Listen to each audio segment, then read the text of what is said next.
I've been struggling for weeks now to come up with the perfect dress for my prom, and I've I found it. With an Adidas and how their jerseys are cut. It's my prom dress. What do you think? It's extra sparkly. I do like that about it. Appreciate it. Next on Ugly Thirds.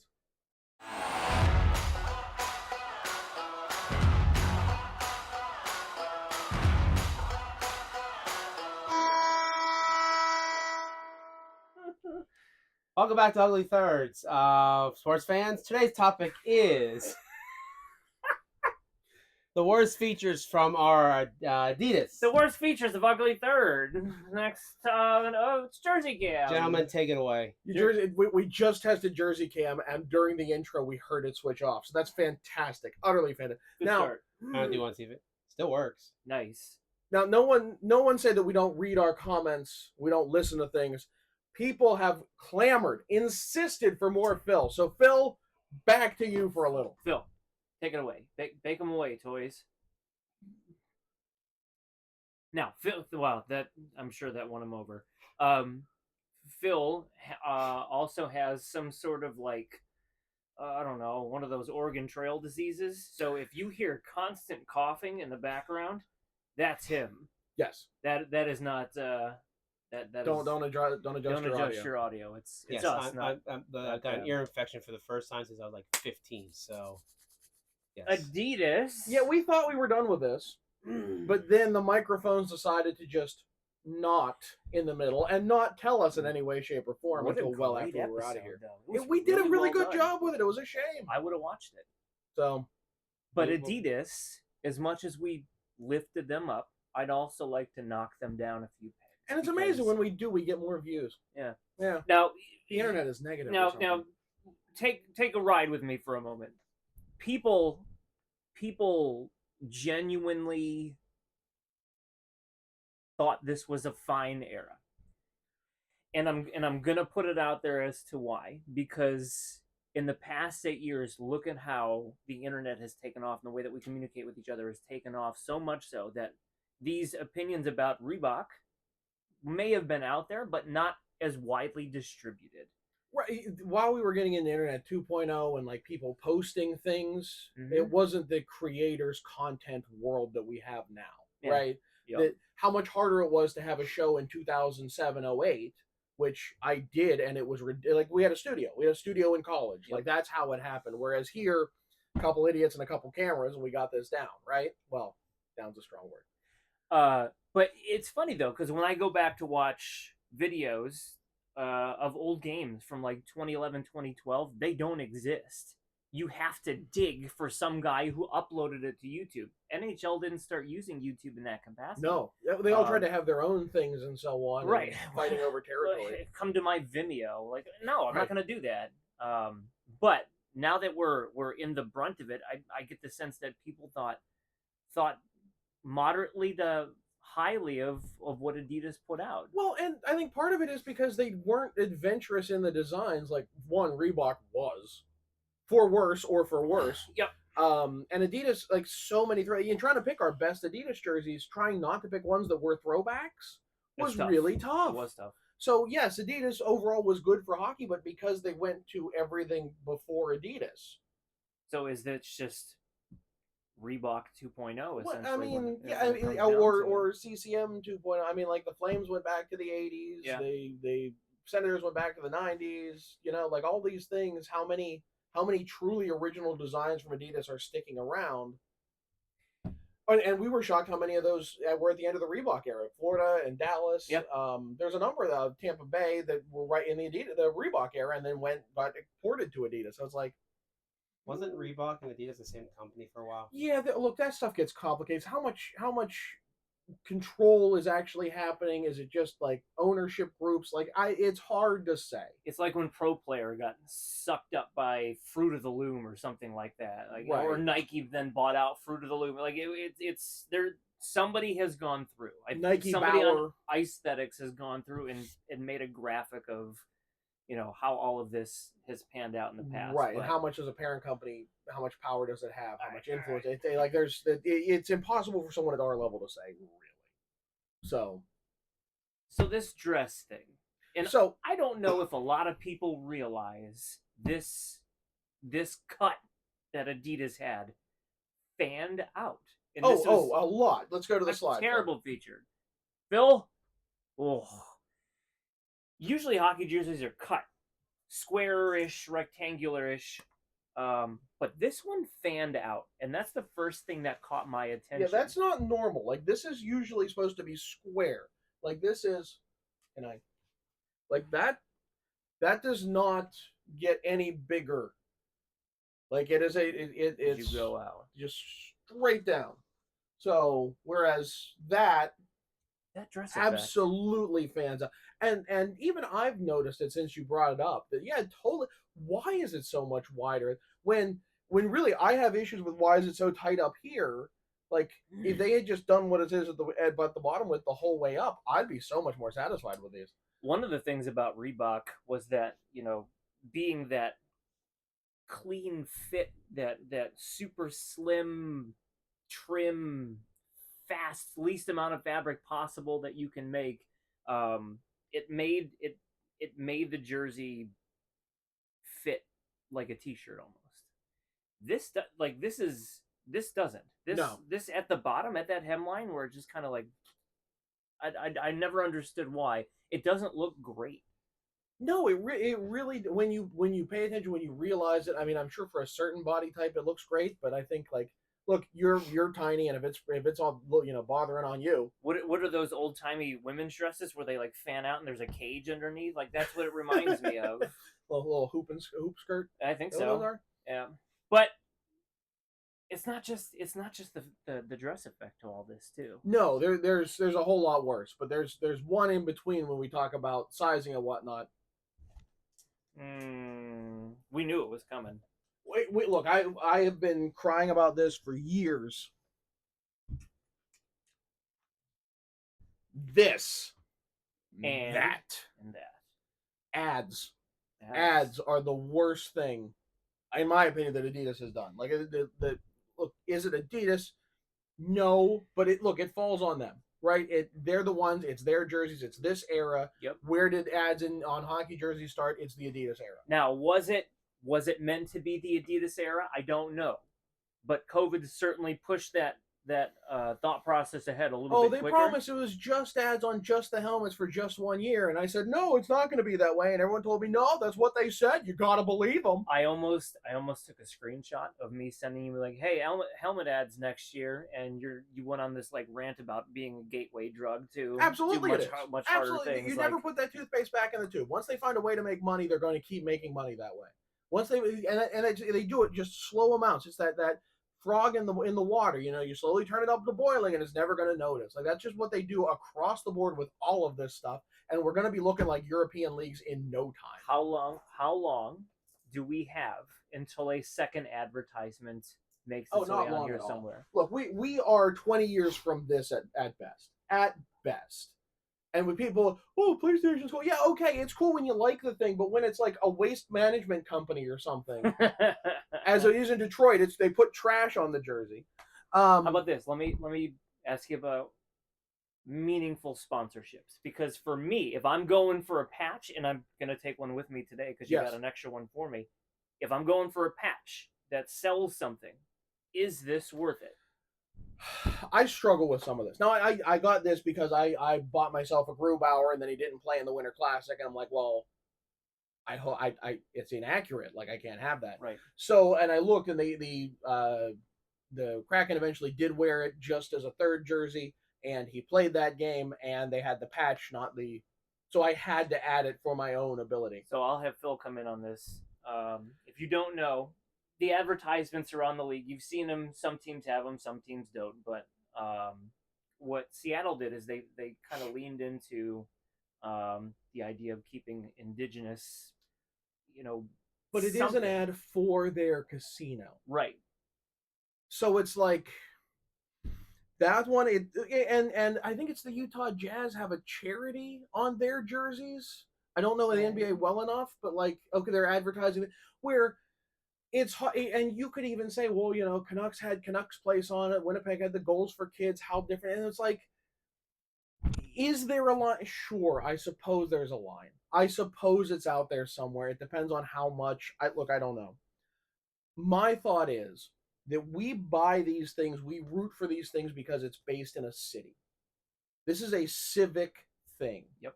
Right? If you took the Penguins and the Flyers and just swapped them, full rosters, full franchises, everything, I'm rooting for the team in Pittsburgh. No matter what, you roster for roster, I'm rooting for the team in Pittsburgh because that's the tie, right? It's a locality. Sure. You have a tie to that area, so you root for that team. And as long as they are banking using the civic name and civic dollars, let's be honest, as long as they're using civic name and civic dollars and all the civic infrastructure to sell this, we shouldn't have to have that. It is the city, right? You are. It would be like putting an ad on a city flag. Okay, but hear me out.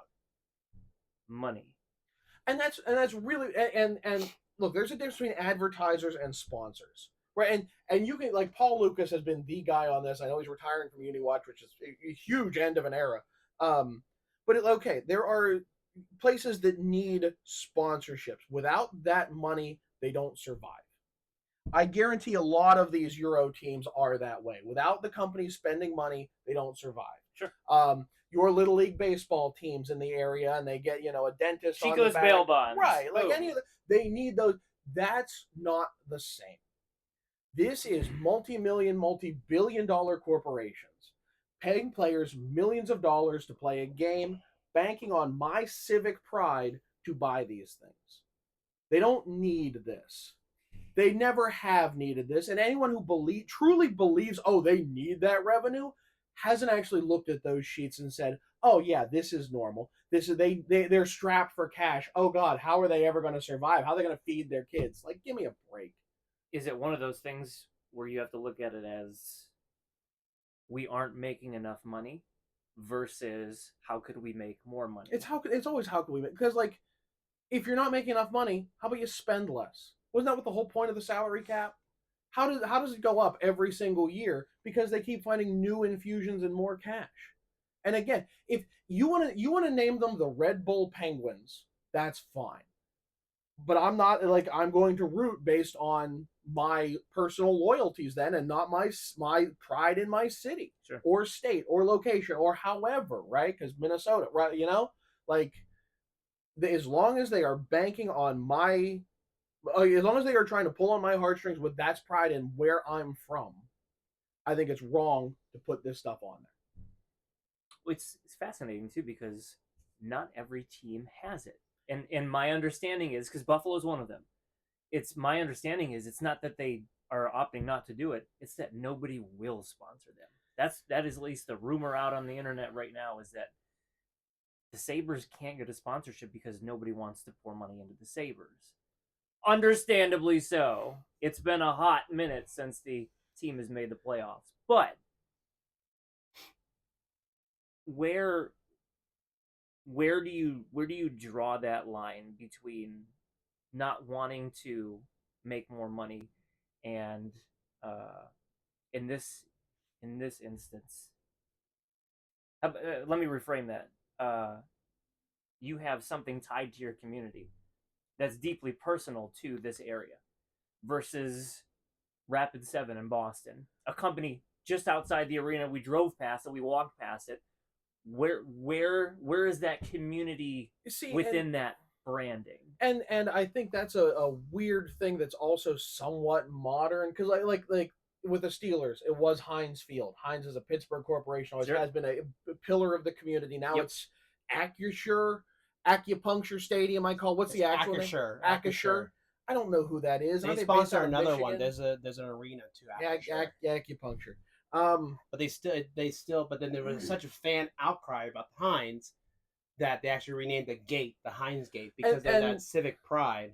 And that's some weird what corporations have done over the years to make us love them rather than they're just a product. They're just an employer. That gets into some weird capitalist Americana that we don't have the time nor the wherewithal. But, like, I just don't feel it should be on the jersey. The jersey, like, okay, the helmet ads, I can get over. I can't go buy it. I'm not going to go buy a helmet and wear it to a Very few helmet collectors out there. Right, they exist. You can buy the game, but I'm not talking about that. I'm talking about it's not a fan thing that you go buy a helmet and it has the ad on it.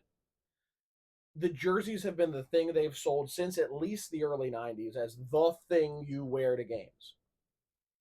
As long as that, in the same way of again, it's like having a flag. Unless you're going to replace the stars with corporations on the American flag, I feel the same way about this. This is a sports team flag, and you shouldn't besmirch it with corporate anything. Yeah. So even if it is a local thing, even if Pittsburgh had Heinz on it, yeah, I mean they have Blue Cross Blue Shield, which isn't one of those UPMC. Yeah, you're right. You're right. You know, there's local Pittsburgh Yinzer, yada yada. It's still not okay to me. You want to put that on the helmets, fine, whatever. But here, I don't think it should be. Conspiracy theory about your Buffaloes ad. The Islanders and Rangers don't have jersey ads either. Is it a New York thing? I wonder if it's a New York thing. Nice. I'm wondering if there's something with some taxes, legislation, some tax thing. Yeah, well, if they get a sponsor, they may pay more taxes. Good. Here. The New York Yankees didn't have the manufacturer logo on their jerseys until Nike this past 2 years. Last year, I don't know when Nike took over. They didn't have no Rawlings, no nothing, no not Migray, no Champion, all those old Majestic. That's what I was looking for. No logo for the manufacturer. I have a whole other thing about that manufacturer logos. It's completely unnecessary. That never was. The Reebok box. Yeah, right. Well, it just became a bigger and bigger thing, and we're just supposed to love it and accept it. That never was a thing. It's soon. Okay. Soon it's going to be Fanatics here, and then you only be able to tell the team by. You mean like soccer? Badge. You mean like how soccer is now? Okay, we still have one more thing. That wasn't even number one. Understood though, but one more thing. What about money? And that's we're greed and okay, it was a game, right? It's a game. It's a civic thing. It's supposed to bring people together. I hate the more corporate it gets. And then again, this never stops. It never is going to stop unless we stop it. The good news is that with the introduction of the advertisements for the teams, ticket prices and concession prices have just no, if it was I can get a beer now at a hockey game for $25. It's fantastic. We also sold the Coyotes to Utah, so we're not supporting Arizona anymore. I mean, that was a big issue too. The league was paying for Arizona for how many years? So so now they should be able to make. They'll be in the black. We've made all that money back. That money will come back, and thank you, Coyotes fans, for your sacrifice. The Utah Hockey Club for the next year. So continue for the next one. The last one, the worst one. Believe it or not, really, because we're gonna run out of tape here in a second. We are. The Rangers are the worst, aren't they? They're 7-0 right now in the playoffs. If they ever lose a playoff game again. Sizing issues. Yeah. Phil, let's go to the slides. Phil. All right, so they wanted more Phil. You were supposed to be on. Oh, there he is. That's not a very looking svelte. That's not a very flattering picture. Phil Prevost is wearing the Islanders jersey. The Islander, reverse retro number 2. I lost my mouse. So this was jersey. So these are all 56s, by the way. And you can see the skirt issue we're talking about. Tightness up in the shoulders, right? But it fans out at the bottom, so it's fine. The jersey that John is showing versus the third jersey that fits like it's supposed to. Yeah. It's not the sizing per se, it's the inconsistency in sizing. Right. And their third one, it's still a little bit snug in the upper chest area still. But it's not skin tight like your Rangers one. Right. It's not my Rangers one. So I'm looking at these pictures. The one on the right, the third, the toner running out on the computer printer third. Yes. That looks like a good fit, but the other one looks like it's huge. Yeah, it's at the bottom. It's huge. Yeah, these are both 56s. But around the chest, it is extremely tight. And these were taken the same day, FYI. It's not like I took one and then lost 10 pounds the next day. It's all bloat.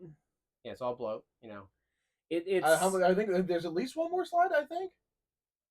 Yeah, I mean, there is the inconsistency is the next one, because you have one where you actually laid two of them right, out. but this is the Sharks one, which was the worst of them all. Like, this one was completely unwearable as a 56. Is it because it's tight? It's too tight all the way around. Like, just look at all of it. It is form fitting. It's form fitting, and I don't like form fitting. But this is the last one. This is where I actually had to return my 56 for the Winter Classic for Seattle, and like I laid them on top of this. So the top one was Seattle's 56 for the Winter Classic, and their reverse retro 56, and you can see the gap on the left. Use your cursor there. On the left, you can see there is a full inch plus difference between both sides. I would say half inch on each side, which is almost an inch. Yeah. Yeah. And like if you look at it, like 56 is supposed to be what, 23 inches? It's supposed to be 23 inches from pit to pit. That's the design. And it's not even close, like 21 and a half if you actually measure it. That's snug. It's snug. Yeah. Like just measure it properly or label it correctly. Like, right. And that's what makes it. And these jerseys aren't cheap. No. I mean, look, if you come back like this Flyers jersey. Hold on. What number is that? What you can't see? I can't see it's it. tiny. No, I mean, like, look, I'm a 56 in all of these. My reverse retro Penguins fits great in a 56. I have a bunch of 56. I mean, that's the size. 60s are huge. This is also a 56, and it's so tight, especially in here where it like. Sorry, like no, it's almost like it's pulling in. Yeah, no, it totally pulls in, and then but at the bottom. But hear me out. It fans out at the bottom. Like here is where I want it to not be snug. And that's why, everyone gives crap about Fanatics, but I know if I buy one, it fits. So one more. So those are those two Ranger jerseys. And you can see the white one, which was snug, and that third underneath. Significant. So it's the inconsistencies from year to year, from team to team. Yep. When we bought all three of the Boston 100th jerseys, the third jersey is a quarter-inch smaller on each side.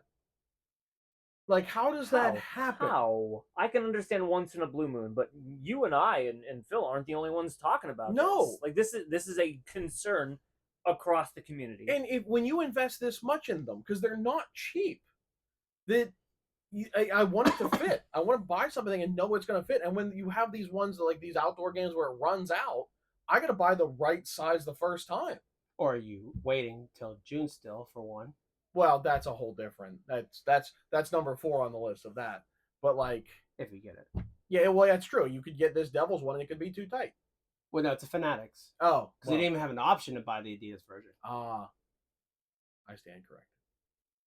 But you're sitting. I sit corrected. Anyways, anything else about the advertisements that you need to get out? I feel like you're of the corporations by the corporations for the corporations. You want to add something? Remember how they had the Yager one for Pittsburgh, and they put the patch for Yager where the ad would go. You would think that they just forget the game for the ad. No. They moved it to the arm. Contractually, no. Right, and it's like, okay, that would be a decent spot for the ad on the arm where it's out of the way. Well, how's this going to affect the anniversary patches moving forward? Like, there's all sorts of implications for this stuff. There's like a spot down here, I think. And that's just it. It's only a matter of time before it's all a huge thing. And there were anniversary patches out of the hem back in the 80s. So like Devils did it. Yeah, tramp stamps back there Can't now. say that. Can we say that? No. Oh no. I mean, look, I get the feeling we're gonna be headed towards like you get a shoulder patch and then you have an anniversary patch replaces one of the shoulder patches, just because otherwise it gets so cluttered. Are people going to do that? Didn't Nashville do that this year? No, Nashville only has one patch regardless. So they just filled the other shoulder. But like, think of like what the jersey you're wearing or the jersey you're wearing of just remove the shoulder patch. This is a reverse retro. Technically, it has shoulder patches, Phil. That's why I said that one. On that note, look, I can go on about this for hours. There could be follow-up. The tape's almost gonna run out. We're gonna have to flip it over. Get the second tape going. On that note, I'm John. He's Shrems. Phil, take us out. Don't forget to hit that like and subscribe button, ring the bell so you get notifications when we post new videos, and come back for another episode of Ugly Thirds. At the tone, flip to side B.